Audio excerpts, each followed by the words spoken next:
Richard Madden. He is standing by in Wilmington, Delaware. So, Richard, let's talk about this latest news. Yeah, well, obviously, the Pennsylvania numbers were just insurmountable, making its way, gravitating towards Joe Biden. The AP called it to Biden just about 10 minutes ago. So with Pennsylvania, that makes it impossible for Donald Trump. That's checkmate. AP called it for Pennsylvania for Joe Biden. And he's the next president of the United States. Arizona, Nevada, Georgia, North Carolina, it doesn't matter. Donald Trump has been defeated.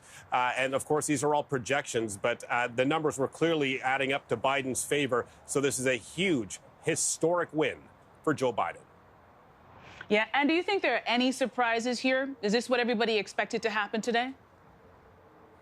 Well, I think the trajectory started becoming evident shortly after Election Day, when on Tuesday night, when the votes were coming in, those were the votes just counted for the day. So it showed that Donald Trump had an edge. And that's why we started hearing things like that red mirage, that perhaps Trump was leading.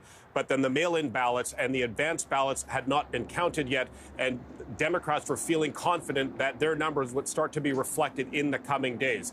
Just overnight, between Wednesday to Thursday, that's where we really saw those leaps, with Biden vaulting in the lead in states like Georgia, in North Carolina, Nevada, and Arizona. And now, as these ballots continue to be counted, it was clear that Joe Biden was running away with this. The ballots that were left to be counted today in Pennsylvania were mostly in the Philadelphia suburbs, and that, of course, are districts that typically lean Democrat. So as these votes were coming in and Biden's lead was continuing to grow, the AP made that call, and the rest of the U.S. networks have followed. Joe Biden will be the president, and we can anticipate he will have his victory party here, something he's been wanting for days. That's just been so elusive for Team Biden. They can finally have their party tonight, and they will obviously be celebrating this win. Yeah, and I know, before we talk about the victory speech, this hour we were actually supposed to be hearing from President Donald Trump's legal team. Do you think that we're still going to hear from them, and what are we expecting to hear from them? Yeah, so it's unclear if they will go ahead with their press conference. It was the president, of course, erroneously gave the wrong location. He was suggesting it was a Four Seasons hotel. The Four Seasons hotel said, no, that's not us. It's a landscaping company. So that caused a bit of confusion. Team Trump has long been insisting without evidence that there is ripe voter fraud all across this country, suggesting this election has been stolen from them, providing absolutely no evidence, which is dangerous in itself. So perhaps they might have their press conference. We have to be clear here. Donald Trump absolutely has the right to demand a recount. He absolutely has a right to question the process. But without providing any evidence, he has a weak legal argument. After all, he's saying stop the counts in states where he's leading, but continue counting in states where he's trailing. So his whole legal argument contradicts itself. But we'll have to see where the president goes from this. 4 years of covering Donald Trump, I can tell you this, he's unpredictable. You can't really think what's going through his mind. All we know is that the president today is golfing at his golf course in Virginia. Perhaps we'll hear from him. The question now is, will Donald Trump concede? There is speculation in Trump world that he will not.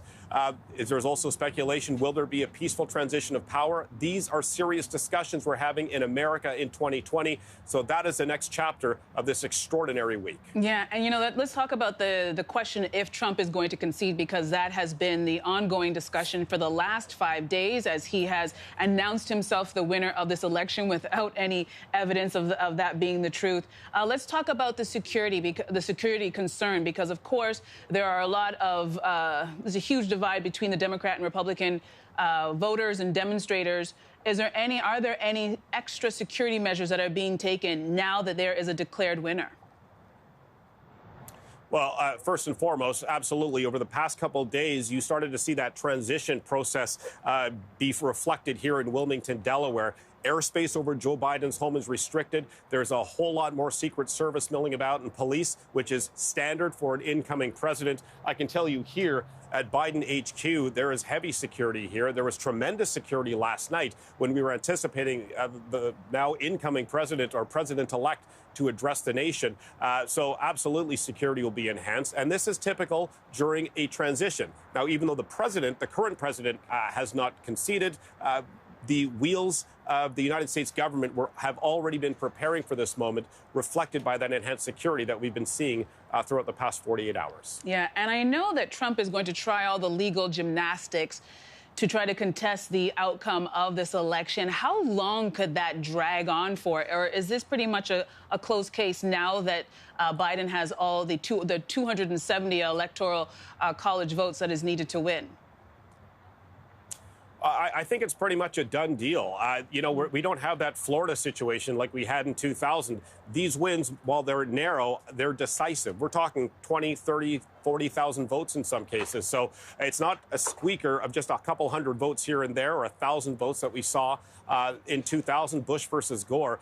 Again, the president has every right to question the results, to demand recounts. There's already going to be a recount in Georgia, but this is a pretty decisive win for Joe Biden. Trump has obviously his legal options. He has every right to do that, but whether or not he has the evidence to back up his allegations is a whole different story. Yeah, and just before I let you go, you know, everybody's concerned and has been talking about this for months now, that if Donald Trump lost, that he would not leave the White House in an easy way. Do you think we're going to see that, or do you think that he will just concede and walk away, but of course carry on his legal battle? Well, I mean, this is the end of the Donald Trump reality show, and that could be a plot twist in this last and final season. Look, a lot of the transition of power, a lot of it is symbolic. The meeting in the Oval Office where the incoming president shakes hands with the current president. Will that happen? I don't know. If there's an actual inauguration, we're in an era of COVID. I don't know if we will have that traditional inauguration in January. Will the president, will Donald Trump show up to that? I don't know. In Trump world, they have their own view of his presidency, of his legacy, and that, of course, history books will have to obviously weigh in on that. But ultimately, what happens next is really up in the air. I don't want to even start speculating if Trump will hang on to the Resolute desk and refuse to leave. I really don't know what will happen. But we can know this. From all the years that I've covered Donald Trump, he doesn't like to lose. He does not want to be called a loser. And of course, since he lost the election, loser will be hanging on his back throughout from here on in. So how the president chooses to handle that is really up to him. Yeah, and we'll just have to wait and see. But thank you so much for that update. That is CTV's Richard Madden. Thanks again, Richard.